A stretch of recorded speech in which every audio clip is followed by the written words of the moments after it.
Hey guys ఎలా ఉన్నారు? First of all నాదొక హంబుల్ రిక్వెస్ట్, దయచేసి వీడియో మొత్తం చూసిన తర్వాత కామెంట్ చేయండి. కొంచెం చూసి మీరేదో ఊహించుకొని కామెంట్ చేయొద్దు ప్లీజ్. స్కూల్లో మనం ఫస్ట్ చేసే పని ఏంటి? India is my country, all Indians are my brothers and sisters అనే ప్లెడ్జ్ చెప్తాం. బట్ ఇప్పుడు కొంతమంది India is not my country అంటున్నారు. ఇండియా ఈ పదం వినగానే ప్రతి భారతీయుడికి ఒక ప్రౌడ్ ఫీలింగ్ వస్తుంది. కానీ ఇప్పుడు ఆ పదం వింటే కొంతమందికి కోపం వస్తుంది. India lift the World Cup after 28 years. ఈ కామెంటరీ గుర్తుందా? Iconic dialogue. మరి ఇప్పుడు మార్క్ మై వర్డ్స్, కొన్ని రోజులు పోతే ఇండియా అనే వాళ్ళని దేశద్రోహులు, భారత్ అనే వాళ్ళే దేశభక్తులు అనే రేంజ్కి తీసుకెళ్ళబోతున్నారు. ఇండియా వర్సెస్ పాకిస్తాన్ రేంజ్లో ఇండియా వర్సెస్ భారత్ అని డిబేట్స్ చేస్తున్నారు. ప్రజెంట్ మన దేశంలో వేరే ఏ సమస్య లేనట్లు మన దేశం పేరు ఇండియా అని భారత్ అని వాదించుకుంటున్నారు. నాకు ఇది చూసి నవ్వాలో ఏడవాలో అర్థం కాలేదు. మరి ఇంత లో స్టేజ్కి వెళ్ళిపోయాము మనం. First of all central government అఫీషియల్గా ఇండియా పేరు పూర్తిగా తీసేసి భారత్ అని మాత్రమే పెడతానని ఎక్కడ అనౌన్స్ చేయలేదు. బట్ ఇదంతా ఎక్కడొచ్చిందంటే G20 సమిట్ అకేషన్ కోసం సెప్టెంబర్ 9న రాష్ట్రపతి భవన్లో కొంతమంది డెలిగేట్స్కి డిన్నర్ అరేంజ్ చేశారనమాట. దానికి సంబంధించిన ఇన్విటేషన్స్ పంపారు. ఇదే ఆ ఇన్విటేషన్. జనరల్గా మనకి స్వాతంత్రం వచ్చిన దగ్గర నుంచి ఎక్కడైనా ప్రెసిడెంట్ ఆఫ్ ఇండియా అనే ఉంటుంది, కానీ ఇక్కడ మాత్రం ప్రెసిడెంట్ ఆఫ్ భారత్ అని పెట్టారు. అందులో తప్పేమీ లేదు. ఇండియా అన్న మన దేశమే, భారత్ అన్న మన దేశమే. ఇండియా అని పిలిచినా, భారత్ అని పిలిచినా, హిందుస్థాన్ అని పిలిచినా, ఏ పేరుతో పిలిచినా ఈ దేశ పౌరుడిగా మనం గౌరవిస్తాం. అంత గొప్ప చరిత్ర కలిగిన దేశం మనది. కానీ ఇప్పుడే ఇండియా భారత్ అని డిఫరెన్స్ ఎందుకు తీసుకొచ్చారంటే చాలా సింపుల్. అపోజిషన్ పార్టీ వాళ్ళు వాళ్ళ అలయన్స్కి ఇండియా అని పేరు పెట్టుకున్నారు. సో సడన్గా ఇండియా పదం మీద కొంతమందికి ద్వేషం అనేది స్టార్ట్ అయింది. ఇండియాకి స్వాతంత్రం వచ్చి 76 సంవత్సరాలు దాటింది. ఇన్ని సంవత్సరాలు ఇండియా అనే పదంతో ఎలాంటి ప్రాబ్లం రాలేదు. ఇన్ఫ్యాక్ట్ ఇండియా అంటే ప్రౌడ్గా ఫీల్ అయ్యారు. ఇప్పుడు అపోజిషన్ వాళ్ళు ఇండియా అని పెట్టుకోగానే చీచి ఇండియా మంద కాదు, అది బ్రిటిష్ వాడు పెట్టిన పేరు అని గుర్తొచ్చింది.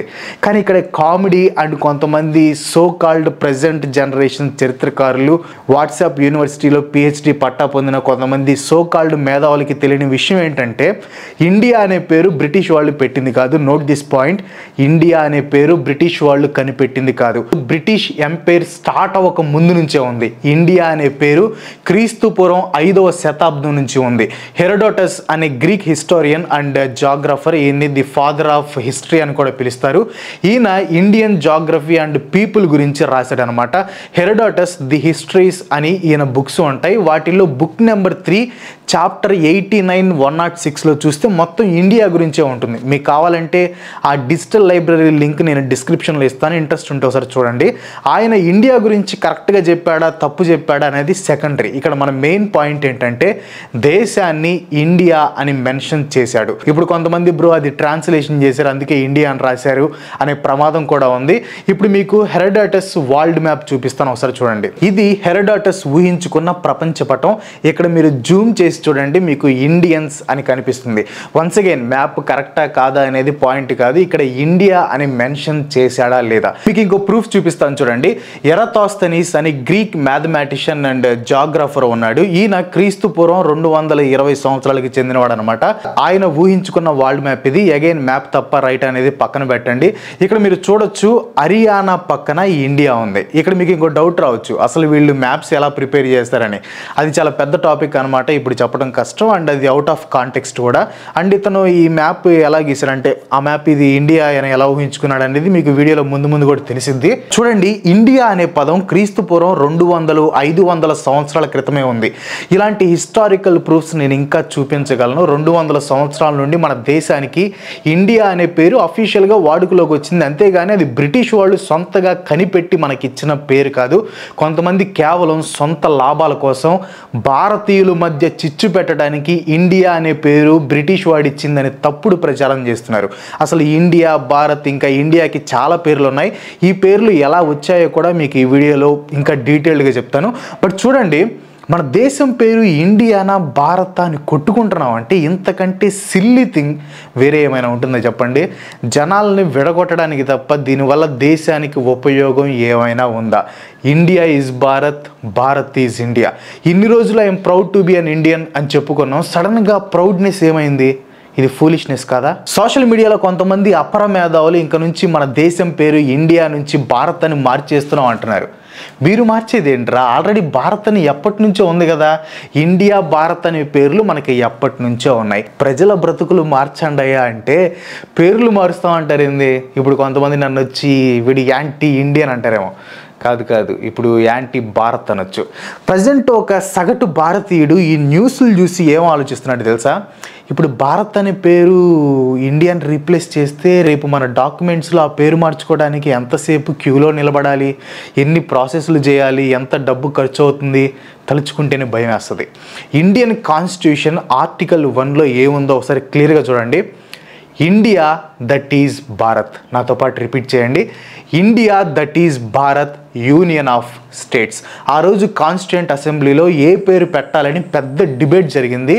ఆ కమిటీ అయితే 2 గ్రూప్స్ అయింది. కొంతమంది ఇండియా పెట్టాలని, కొంతమంది భారత్ పెట్టాలి అన్నారు. చాలా హీటెడ్ డిబేట్ జరిగిందనమాట.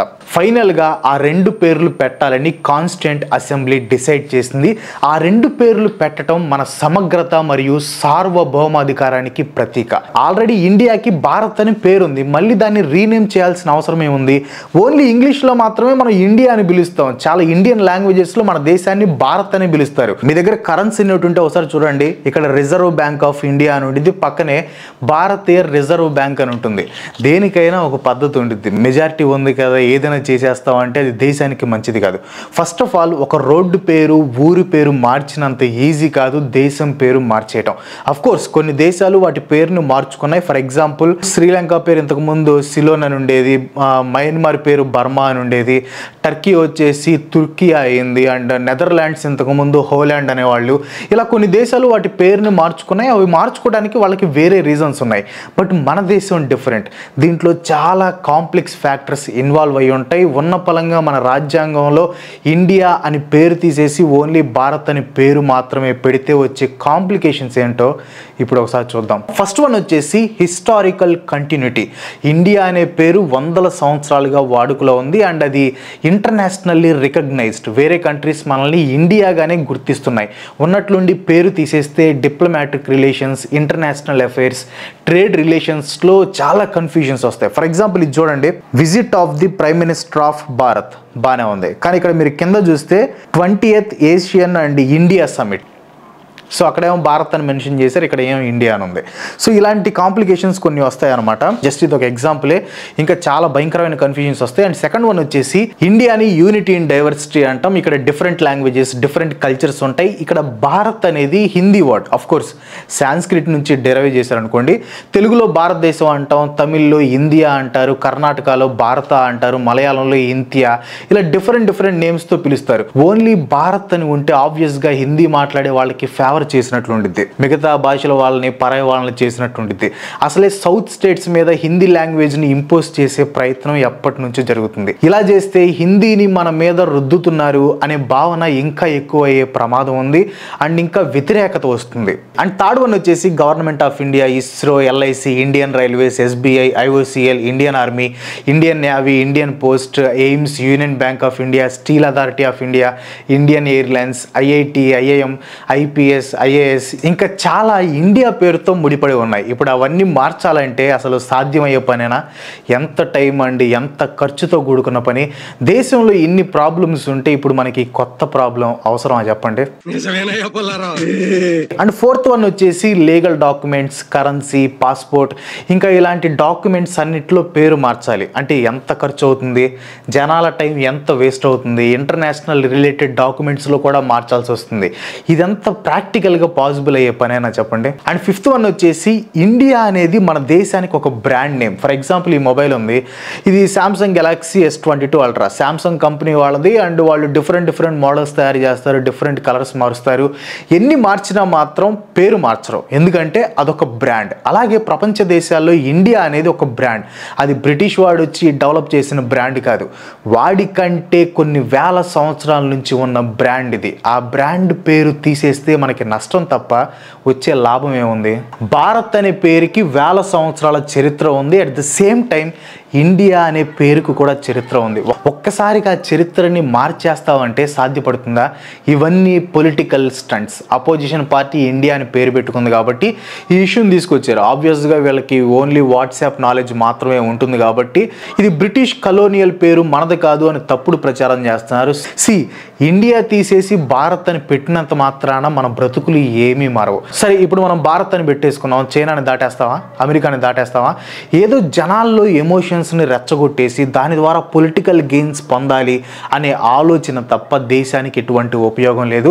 ఈ పొలిటికల్ ట్రాప్స్లో పడి మన దేశాన్ని మనమే ద్వేషిస్తున్నాం. గతంలో కొంతమంది ఇండియా పేరుని పూర్తిగా భారత్ అని మార్చాలని సుప్రీంకోర్టులో పిటిషన్స్ వేశారు, కానీ సుప్రీంకోర్టు వాటిని కొట్టేసింది. ఎలక్షన్స్ దగ్గరికి వస్తున్నాయి కాబట్టి ఇంకా ఇలాంటివి చాలా వస్తూ ఉంటాయి, మనం చూస్తూ ఉండాలి, మన టైం వేస్ట్ చేసుకుంటూ ఉండాలి. ఇప్పుడు ఇండియాకి డిఫరెంట్ నేమ్స్ ఎలా వచ్చాయో చూద్దాం. పాకిస్తాన్ అండ్ ఇండియాలో ఇండస్ రివర్ ప్రవహిస్తుంది, దాన్నే సాంస్క్రిట్ లో సింధు అని అంటారు. డారియస్ I అనే పర్షియన్ చక్రవర్తి ఇండియన్ సబ్ కాంటినెంట్ యొక్క నార్త్ వెస్టర్న్ రీజన్ ని తన కంట్రోల్లోకి తెచ్చుకుంటాడు. తన ఇరాన్ శాసనాల్లో ఈ ప్రాంతాన్ని హిందుష్ అని మెన్షన్ చేశాడు. ఈ హిందుష్ ప్రాంతం Indus valley middle and lower part లో ఉంటుంది. ఓల్డ్ పర్షియన్ లాంగ్వేజ్ లో ఎస్ ని హెచ్ గా పిలుస్తారు. అలా సింధు కాస్త హిందూ అయింది. డారియస్ I ఈ ప్రాంతాన్ని ఆక్రమించడం వల్ల అప్పుడు గ్రీక్ వాళ్ళకి మన ప్రాంతం గురించి తెలిసింది. ఏన్షియంట్ గ్రీక్ లాంగ్వేజ్ లో ఒక పదం హెచ్ తో స్టార్ట్ అయితే వాళ్ళు హెచ్ ని పలకరు అనమాట. So ancient Greek writers Sindhu river ని ఇండోస్ అని రాశారు. దాని చుట్టుపక్కల ప్రాంతాన్ని ఇండియా లేదా ఇండికా, అక్కడ ఉండే ప్రజల్ని ఇండోయ్ అని మెన్షన్ చేశారు. రోమన్ గ్రీక్ ఇండోస్ పదాన్ని వాళ్ళ లాటిన్ భాషలో ఇండస్ అని యూజ్ చేశారు. ఈ ప్రాంతాన్ని ఇండియాగా, ప్రజల్ని ఇండియన్స్ గా మెన్షన్ చేశారు. అండ్ స్టార్టింగ్ లో చెప్పినట్లు హెరోడాటస్ కూడా తన రచనల్లో ఇండియా గురించి ప్రస్తావించాడు. అలెగ్జాండర్ కి ముందు ఉన్న గ్రీక్ రైటర్స్ కి ఇండియాలో ఉన్న కింగ్డమ్స్ గురించి తెలియదు, ఎందుకంటే వాళ్ళ ఆ టైంలో ఇండస్ రివర్ ని ఎప్పుడు దాటలేదు. ఫస్ట్ టైం అలెగ్జాండర్ దండయాత్రలో ఇండియన్ సబ్ కాంటినెంట్ కి వచ్చాక గ్రీకులకి ఇండియా గురించి ఒక బెటర్ ఐడియా వచ్చింది. అలెగ్జాండర్ తర్వాత సెలీషియస్ నికాటర్ అలెగ్జాండర్ మెసడోనియన్ ఎంపైర్ లో ఎక్కువ ఏరియాని తన కంట్రోల్లోకి తెచ్చుకున్నాడు. ఇండియా ఈస్టర్న్ పార్ట్ ని జయించడానికి ట్రై చేశాడు, బట్ అప్పుడు ఆ ప్రాంతాన్ని చంద్రగుప్త మౌర్య పరిపాలిస్తున్నాడు. సెలీసియస్ నికాటర్ తన అంబాసిడర్ గా నేను మెగాస్థనీస్ ని బీహార్ లోని పాటలిపుత్రలో ఉన్న చంద్రగుప్త మౌర్య కోర్టుకి అంబాసిడర్ గా పంపిస్తాడనమాట. ఈ మెగాస్థనీస్ అతని బుక్ ఇండికాలో ఇండియా గురించి రాశాడు. హిమాలయాస్, ఇండస్ రివర్, చుట్టుపక్కల ఉన్న ఓషన్స్ గురించి రాశాడు అనమాట. అలా ఆ టైంలోనే ఇండియా పేరు ఉంది. తర్వాత 9th century ఓల్డ్ ఇంగ్లీష్ లో అపీర్ అయింది. అండ్ లేట్ 18th centuryలో బ్రిటిష్ వాళ్ళు వాళ్ళ మ్యాప్స్ లో మన దేశాన్ని ఇండియా అని పెట్టుకోవటం వల్ల అది బాగా పాపులర్ అయింది. సో బ్రిటిష్ వాళ్ళు ఆల్రెడీ ఉన్న పదాన్ని వాడుకున్నారు, కానీ కొత్తగా ఏమీ ఇవ్వలేదు. బ్రిటిష్ వాడిస్తే ఏంటి, గ్రీక్ వాడిస్తే ఏంటి, ఎవరైనా అది వేరే వాడి పెట్టిందే కదా మనకెందుకు అంటారు ఆవేశంలో. బట్ వెయిట్, హిందూ అనే పదం కూడా పర్షియన్స్ పెట్టిందే కదా. చూడండి, ఇక్కడ ఎవరు పెట్టినా ఏం పెట్టినా హిందూ అనే పదం, ఇండియా అనే పదం మన దేశంలో ప్రవహించే సింధు నది నుంచే డిరైవ్ చేశారు. వాళ్ళ దేశంలో ఉన్నవి తీసుకొచ్చి మనకు పెట్టలేదు. సో నెక్స్ట్ వచ్చేసి భారత్. ఇండియాకి ఎంత చరిత్ర ఉందో భారత్కి కూడా దానికంటే ఎక్కువ చరిత్ర ఉంది, ఇంకా గొప్ప చరిత్ర కూడా ఉంది. దానికంటే ముందు పూర్వకాలం మన దేశంలో ఉన్న వాళ్ళు ఈ దేశాన్ని ఏ పేరుతో పిలిచేవాళ్ళో తెలుసుకోవాలి. బేసిక్గా 2 పేర్లతో పిలిచేవాళ్ళు అనమాట. ఫస్ట్ ఒకటి వచ్చేసి జంబుద్వీప అండ్ ఇంకోటి వచ్చేసి భారతవర్ష. జంబుద్వీప అంటే హిందూ పురాణాల ప్రకారం భూమి మీద 7 ఐలాండ్స్ ఆర్ కాంటినెంట్స్ ఉంటాయి. వీటి మధ్యలో ఉండే ఐలాండ్ని జంబుద్వీప అంటారు. 3rd century BCలో బుద్ధిస్ట్ కింగ్ అయిన గ్రేట్ అశోక టైంలో తన రాజ్యం అంటే మొత్తం ఇండియా ప్రాంతాన్ని జంబుద్వీప అని పిలిచేవారు అనమాట. ఈ జంబుద్వీపాలో ఉండే ఒక దేశాన్ని భారతవర్ష అంటారు. మీరు విష్ణు పురాణం 2:1-32లో చూస్తే ఇప్పుడు ఆ శ్లోకం చదువుతాను చూడండి. ఇన్కేస్ ఏమైనా తప్పు పలుకుంటే దయచేసి క్షమించండి. ఉత్తరం యత్ సముద్రస్య హిమద్రేశైవ దక్షిణం వర్షం తద్భారతం నామ భారతి యత్ర సంతతి. దీని అర్థం ఏంటంటే సముద్రానికి నార్త్ లో, మంచు పర్వతాలకి సౌత్ లో ఉండే దేశం భారత, అక్కడే భారత వారసులు ఉంటారు. సో ఇక్కడ క్లియర్ గా మన దేశం గురించి మెన్షన్ చేశారు. జస్ట్ ఇక్కడే కాదు, పురాణాల్లో చాలా చోట్ల మన దేశం భారత్ అని మెన్షన్ చేసి ఉంటుంది. పురాణాల ప్రకారం దుష్యంతుని కొడుకు భారత్ లేదా రిషభనాథ్ కొడుకు భారత్ నుండి దేశం పేరు డిరైవ్ చేశారనమాట. నెక్స్ట్ హిందుస్థాన్ గురించి చూస్తే ఫస్ట్ టైం హిందుస్థాన్ అనే పదాన్ని యూజ్ చేసింది ఇరాన్ ససానిద్ డైనాసిటీకి చెందిన రాజు షాపూర్. లోయర్ ఇండస్ వ్యాలీని రిప్రజెంట్ చేయడానికి హిందుస్థాన్ అనే పదాన్ని యూజ్ చేశాడు. ఆ టైంలో ఇరాన్లో ఒక జాగ్రాఫికల్ ఏరియాని సూచించడానికి స్థాన్ అనే పదాన్ని లాస్ట్లో యాడ్ చేసేవారు అనమాట. తర్వాత మెడేవల్ పీరియడ్లో ఇండియన్ సబ్ కాంటినెంట్ని హిందుస్థాన్ అని పిలిచేవారు. ఇవే కాదు, ఆర్యవర్త, ద్రవిడ, చైనా వాళ్ళు తెంజూకి అని పిలిచేవాళ్ళు, అరబ్లు అల్ హింద్ అని పిలిచేవాళ్ళు. అండ్ బైబుల్లోని ఎస్తేర్ గ్రంథంలో ఇండియాని హెబ్రూ భాషలో హోడు అని మెన్షన్ చేశారు. ఇలా చాలా పేర్లు ఉన్నాయి. మనకి ఎన్ని భాషలు, ఎన్ని ప్రాంతాలు, ఎన్ని మతాలు, ఎన్ని కులాలు, ఎన్ని జాతులు, ఎన్ని వర్ణాలు ఉన్నా కానీ by the end of the day మనందరం భారతీయులం.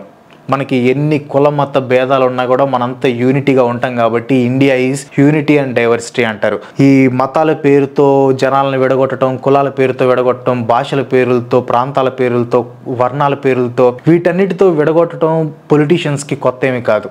ఇప్పుడు కొత్తగా ఇండియా భారత్ అని విడగొడుతున్నారు. సో ఇవన్నీ టైం వేస్ట్ టాపిక్స్ అనమాట. ఇండియా అయితే ఏంది, భారత్ అయితే ఏంది, రెండు పేర్లు ఉన్నాయి కదా, దాన్ని ఇప్పుడు మార్చడం అని చాలా మంది సెలబ్రిటీస్ కూడా భారత్ అని కామెంట్ చేయటం. సో ఇండియా అనే పదాన్ని తీసేయాలి.